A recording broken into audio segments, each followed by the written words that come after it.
What up? This is Vinny from the Jersey Shore. You're listening to Sports Rap Live on Sports Talk 790 AM on iHeartRadio. Shout out to the homie Vinny from the Jersey Shore. Looks like that franchise days have seen its best times. It looks like that's going to come to a close here real soon as Snooki's going to have a baby. And those spin-off shows are just horrible. No, she's just going to be on 16 and pregnant. Yeah, well, she'll be taking her baby to the bar, I'm sure, in future episodes. Well, right now, it's time to open up the rap sheet brought to you by Houston's original sneakerhead destination, Active Athlete, including their brand new location at 59 and Wildcrest, right out there to the southwest side, serving Mo City, A-Leaf, SWAT, yep, Bel Air, Mireland, yep, Sharpstown, you better believe it, Sugarland. Get out there and get all the hottest releases, quick strikes from your favorite brands, including some of the hottest apparel in Houston. Hey, and you can almost always find the sneak of the week that you hear about every Thursday night with Kadoma from the H-Town Sneaker Summit right here on Sports Rap Live.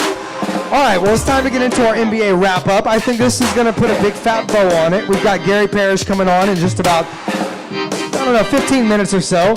But the NBA draft didn't prove to be the trading frenzy that we thought it might be, and free agency officially opened for business last night at midnight. And I think we need to look ahead at who might be on the move and who's staying put, like Kevin Garnett right there in Boston, who received a 3-year extension with the Boston Celtics for $34 million, bringing KG's total NBA earnings to just over $300 million. Wow. Hey, don't forget about all those Chinese contracts as well, because he represents Anta, which is a Chinese sports equipment brand. Well, I think he's kind of run the gauntlet of sneaker companies as well. Adidas, Nike, Anta now. I don't know who else. Not bad for a high school kid without a college degree, right, Andrew? Yeah, I'd say so. I mean, what are your thoughts? Okay, Boston, what are they doing? I mean, it's not surprising to me. It's really not surprising that he decided to sign a 3-year deal. It might be surprising to some that he got more than a 2-year deal, because some people feel like 2 years is pretty much the maximum where you would probably want to give him, but you have to give him 3 years. I mean, the amount of loyalty that he's bought with his effort, and if there's any guy that at this age you would want to give that kind of contract to, it's him. I mean, he had just one of his best years this past year. He still is striving to be the best that he can. I mean, he's not showing any lack of effort or any short. I mean, the age is there, but it's a guy that you feel kind of confident in that even if you did give him money, he got hurt tomorrow and his career was over, you would still feel like, you know what, that's a guy that did enough for this franchise. And the other thing is that it kind of keeps the nucleus of what you want to do together. It really makes sure that the draft picks you just got are going to be able to have a mentor, because some of the guys we talked about like Fab Melo and Jared Sullinger now has a direct mentor in front of him, and it's someone that's going to teach him how to play that position. Some toughness. Oh, sure. Yeah, he's really going to, get another layer of skin on that body because, of all the abuse he's going to take from, just mental and physical and just in practice. Another veteran out of Boston that we could say a lot of the same adjectives, a lot of the same things that you just mentioned about KG is Ray Allen. And it's a pretty safe bet that he's going to end up shooting in the gym down there at South Beach. Oh, no. I know, Boston just came in late. Women shooting in the gym? I don't know. Why don't you tell us a little about the late breaking news coming out of Boston as they offer him a 3-year deal just like KG? Well, it really depends what he wants. Does he want to play for money? Because if it's about money, Boston's going to win out. Is it about him really wanting to be butthurt about the way he got treated when every Bradley sort of guy stepped up and got the starting position? Because if that's what he's angry about and so frustrated about, he's probably going to leave. But here's the other thing is that Miami's not going to be able to give him the most money. If he really wants to play for Miami, he's going to have to take a pay cut. So we're going to have to see about that. But I think that he's really it's going to be pretty tough for him to say no to Boston, considering they're going to be bringing back the band, back together. It's going to be him. It's going to be KG again. It's going to be Rondo, Pierce again. Yeah. So I think that they really have to realize that they can get 2 more years together with this group. They have to do it. So we'll see. I personally think that he ends up staying. I don't see him going to Miami, because if he goes to Miami, he's pretty much going to have to say to himself, I'm going to the dark side, and I really don't care about money. I think he's going to stay for the money. Wow, we have some audience intervention here at Junction Bar. What are your thoughts on Ray? Is he going to go back to Boston, or is he going to end up I'm very surprised with the KG offer. I mean, that's a long-term, big money offer. I know he played his butt off in the finals this year, and we saw a little resurgence of the old KG. But, from what we heard after the game in one of the series about him calling out the owner on air, on TV, I'm just surprised that they went all in with this offer. They have to. What else are they going to do? They do not have to. They're going to have to rebuild at some point. And now with the offer they're making Ray Allen, it just seems like they're willing to ride this thing till the wheels fall off, which I think is going to be very, very soon. That's the move I would make, though. I would ride that thing till the wheels fall off because you know what? Trying to rebuild in the NBA is super tough. Look what the Rockets are trying to do. Look what all the other teams are trying to do. But they have a great young superstar in Rondo. But that's really the only asset that they would be able to flip to get other pieces. What about Avery Bradley? We've heard a lot about this kid. I don't know if he's actually going to come out and prove it, if he can stay healthy, but we've heard a lot about him. That maybe they would have gotten over the Heat if he would have been on the court. I think they would. I'm not sure they would have. I don't want to take anything away from what Miami did. That was a convincing one that they put on the Celtics.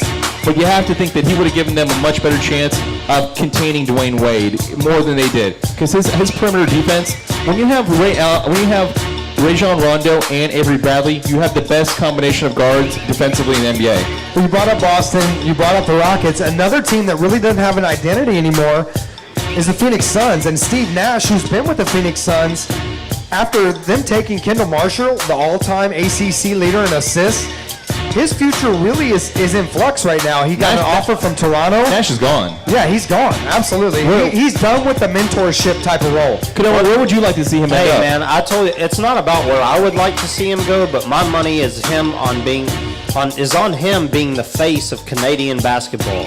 I'm right there with you. I think he's really going to end up playing for Canada and going back to Toronto, mostly because I think they're going to be able to offer him so much more money than anyone else, and I think they can offer him some sort of deal where he gets some sort of stake in the franchise, or he gets to be a GM or a coach or something afterwards. I think they can offer him much more than anyone else could. I think the team that needs him the most, though, the team that absolutely should break the bank to get him, though, is the Knicks. He's the only one that can figure out that offense and get it to be like, get Amari to play where Amari needs to be, get Melo to play. Listen, they're going to be the worst defensive team in the NBA. They add him, but you're going to have maybe the best offense with him. But we always said that, even when D'Antoni was the coach. I mean, they were kind of like Phoenix Suns light. They played no defense. I totally think that the Knicks just need to break the bank and do whatever it takes to get him, because I think that he would be the guy to sort of solve that offense. Well, and going back to Toronto, not only is it Canadian where Steve Nash is from, but Colangelo Jr. is there.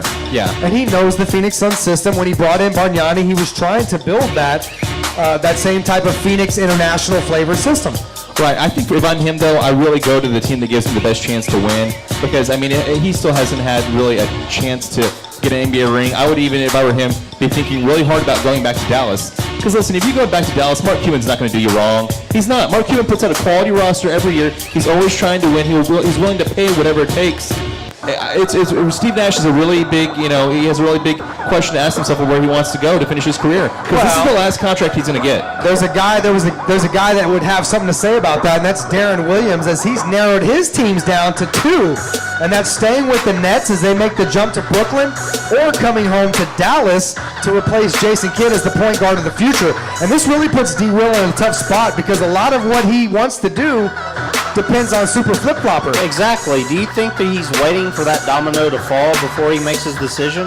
A lot of these guys are trying to make this decision before USA basketball starts on July 6th. Which both D. Wade and Chris Bosh have now bowed out from competing in. If I'm Darren Williams, though, I definitely wait until something happens to Dwight Howard before I make my move, because if it ends up that he gets shipped to the Rockets because the new GM, Ryan Hennigan, if he says, I don't really care where you want to go, Dwight, I think the Rockets have the best package for us, I'm shipping you to Houston, well, then Darren Williams might say, you know what, I like New Jersey, but you know what, I'm going to Dallas, I'm going home. I mean, he really has to wait until the Dwight Howard thing figures itself out, because he's going to go wherever Dwight Howard ends up, I think. It's just so indicative of this entire situation. I think Kadoma said it the other day at our meeting that it's worse than Melo, it's worse than LeBron. He has really dictated so many things in the NBA in the last season and a half that I am really disgusted at this point, and I do not want to see him in a Rockets uniform. And how about this breaking news that Steve Nash has just decided to meet with the Brooklyn Nets on Monday? Ooh. See, it's all about dominoes. It's all about which domino falls first. It really is, and I think the biggest domino is going to be Dwight Howard, because he's going to sort of set the table and set the dominoes in order of what's going to happen afterwards, or where Darren Williams is going to go. There's also been talk, Adam, and this has been kind of squashed, but there was also talk that Jason Kidd was going to be a package deal with Darren Williams, so wherever he goes, he's going to back him up. But they've kind of come out and said that that's not true, afterwards, after the fact. but that's something that was floated out there. But I think we've seen in the last couple of seasons that we don't necessarily wait for that first domino to fall anymore. A lot of these players, they will take it before we wait for Dwight Howard to see where he's going. A lot of the centers around Brooklyn, we all know that, like these big dominoes are kind of leaning towards Brooklyn as they move into their new arena, they move into their new era with this franchise, and now they've grabbed headlines for wanting to acquire the Rockets glue guy, one guy that's been involved in many different trade rumors, but comes to ball every night in the gym, and that's Luis Scola. What have you heard about this trade, Andrew? I don't really know what's going on with Luis Scola. I know that he's been dangled out there. That's obviously not surprising to anyone. I think everyone that has a Rockets jersey hey, listen, if you're on the Rockets roster right now, you might get traded. You might find out today, tomorrow, you're traded. Anyone. I'm talking, the guys that we just drafted, Marcus Camby, who we're still trying to figure out what we're going to do with him. Hey, Kevin Martin, Luis Scola. I mean, all these guys. Kyle Lowry. They're all up. Kevin Martin, they're all up to be traded. They're all just assets. At this point, even Clutch Bear's on the table. Yeah, that's true. No, bring back Turbo. Come on now. Turbo is possible. Last but not least, you may have seen the report on our Sports Rap Live Facebook page. Of course, that's Rap with 2 Ps. Lamar Dashian has returned to L.A., and the Clippers, they got what they wanted. They locked up Blake Griffin through 2017 and an extension he signed yesterday, and they're working on the same for all-star point guard Chris Paul. But this gets Mr. Butthurt himself back home to L.A., close to the family business. I want to know what does Lamar Odom bring to this team, or is he just damaged goods, Andrew? There was an interesting theory that was floated out there by Bill Simmons that he was talking about, whenever he went to Dallas, he didn't really say anything. I mean, you never heard a bad report, you never heard anything. He just kind of went there, sulked, and then kind of just, jumped ship. So what the thinking behind that is that his agent is the same agent as Darren Williams' agent. So maybe there's some sort of thing going on there. I have no idea where Lamar Odom's mind is right now as far as his desire to play basketball, because I haven't really in recent memory seen a guy that was healthy, that was supposedly healthy, mail in a season worse than that. For the team that came off the championship after he came off his own championship the year before. I mean, you talk about hangovers. This guy, I don't know, Super Bowl championship hangovers. I don't know what this guy's deal was, but I mean, really, you cannot explain it. I can't. He had a double of that championship hangover is what he had. Yeah, he did. And make mine a double, not to mention the E Entertainment contract, I'm sure, which he's got under the table in being a part of this deal. Yeah, and the last guy we need to mention before, with all this other Rockets talk was this guy, Omar Asik. He's a center for the Bulls. Supposedly the Rockets have thrown him a 3-year, $25 million deal as a restricted free agent, which means the Chicago Bulls can match that offer and keep him, or if they don't match that offer, the Rockets will have him for that contract. I've never heard of this guy. I'll just be right up front. I've never heard of this guy. Last year, I guess it's 2011, he really didn't have that outstanding of stats. We do need a center, but you know what? I guarantee this guy there's probably some formula that Daryl Morey has that spit out the name Omar Asik. And I know that formula. His formula with centers is you take a big gamble and you go for broke. That's going for broke. And if Derrick Rose was coming back healthy in the fall to start this season, 2012, 2013, I guarantee you they would match that contract because he's a big part of Derrick Rose's game. He's there in the post. I've seen Derrick Rose, throw it into him, kick back out, grab a rebound, whatever it may be. But he was. I need to watch more NBA basketball, more Chicago Bulls. I've never heard of this Omar Asik guy. All I know is I'm a Rockets fan. I'm like, Daryl Morey, I don't know what the hell you're doing. Well, I heard him on the morning show this week, and he told the guys that there's a high percentage chance of a bust with the center, but you just got to give it a shot. By the way, did you see Daryl Morey last night on Twitter? The bring Omar Asik to Houston, the Asik to Houston hashtag?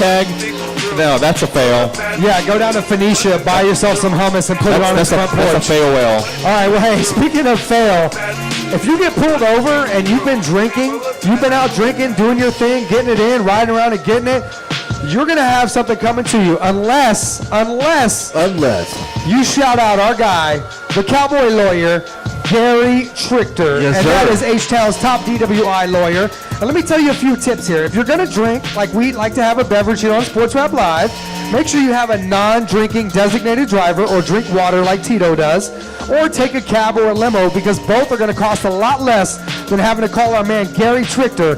And if you do decide to drink and then drive, even if you're celebrating Canadian Day, which some of our friends here at Junction Bar and Grill were doing earlier. Do not have any open containers of Molson Ice in your car.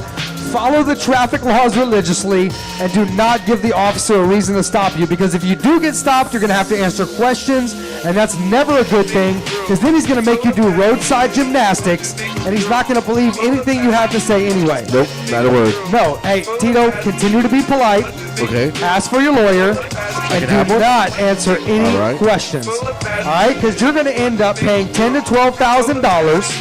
You're going to have your license suspended, a possibility of 6 months in jail, and all the headaches, hangovers, and everything else legally that goes along with getting a DWI. Not fun. Save yourself the time and the trouble. Put this man's number in your phone. That's Gary Trichter. What is it? 713-524. Okay. 1010. One more time. Once again, 713-524-1010. And if you want more information, visit TexasDWIlaw.com or check out SportsRapLive.com. And that's Rap with 2 P's. Why is that, Tito? Because 2 P's are always better than one. That's right. Well, hey, 2 Garys are definitely better than one. And we just ran through some of the big name free agents that could be on the move. But now it's time that we look at the draft a couple days afterwards and bring on the guy with all that Memphis swag. He is a champion in the realm of college basketball, and he's an aficionado for this generation. That is the man, Gary Parrish. Swag, sir. Yo, what's going on, guys? There he is, man. How are you, man? How was Europe, GP? Things were great, man. It was a wonderful vacation. It was a little too long. I don't need to be gone for 14 days, but we bounced around. I think we hit 4 different countries, and it was during the Euro Cup, made it a lot of fun, too. So we had a blast. I appreciate you asking. Hey, God bless America, right? Air conditioning, ice, and women with deodorant. You know what? You do start to appreciate some of the things about home when you're abroad. I'll give you that much. Absolutely. Well, hey, speaking of Europe, GP, we noticed while we were wrapping up the entire NBA draft on Thursday night that this was a very college player-heavy draft in comparison to the last few years. Why the sudden shift back to the kids off the U.S. campuses? I think the simple answer is that it's cyclical. You know, these things run in cycles, and this is a little bit of a down year for international players. But I do think it's worth mentioning that last year's lockout has something to do with it, because I don't want to say it forced guys back to school, because it didn't force anybody back to school. But typically, guys like Perry Jones, Jared Sanders, Harrison Barnes, they might have turned pro after their freshman year. The lockout gave them reasons to come back. And so this draft, as you know, going into it, everybody called it loaded. And one of the reasons it was loaded is because a lot of the elite freshmen who might typically turn pro return for their sophomore season. Well, let me ask you this. Your initial thoughts on the draft overall, and more specifically, we'll keep it right here at home first, and your thoughts on the Rockets as they get 3 first-round picks in Jeremy Lamb, Royce White, and, of course, swag himself, Terrence Jones. I was, I think all those guys are guys that you can certainly project as rotation players for you. Well, Royce has a ton of upside. Here in Memphis, I was hoping that maybe he would slip because of some of the off-the-court stuff, down to 25 where the Grizzlies could take him. That obviously didn't happen. But I'm a big Royce White fan. I like a kid who acknowledges, some issues that he's had and doesn't try to hide from them. Now, some people have tried to twist that into he's got it all figured out. Just because you're, and I say this word kind of flippantly, but let's just play along, just because you're crazy doesn't mean that you're not crazy. So the idea that he addresses it doesn't necessarily mean that it's all going to go away. But he was terrific at Iowa State. I've had a lot of conversations with Fred Hoiberg about him, and I can tell you this, honest to God, they never had one problem with him the entire time he was at Iowa State, and that's a good sign. And then Jeremy Lamb is somebody who, I saw on the AAU circuit, back before he was even a top 100 recruit. I remember one time being in a gym in Georgia, because the kid's from Georgia, had already offered because they were aware of him, and Mark Fox was sort of hoping that he would not blow up. Well, we were at the Peach Jam tournament down in North Augusta, South Carolina, and he had a terrific game there. By the time the game was over, Texas had offered, Connecticut had offered, everybody had offered. He ends up going to Connecticut. And I know he didn't have the sophomore season that a lot of people wanted. He got into a they had Calhoun problems, they had chemistry problems, they had leadership problems. But that kid does one thing that you've got to be able to do to play in the league. He makes pro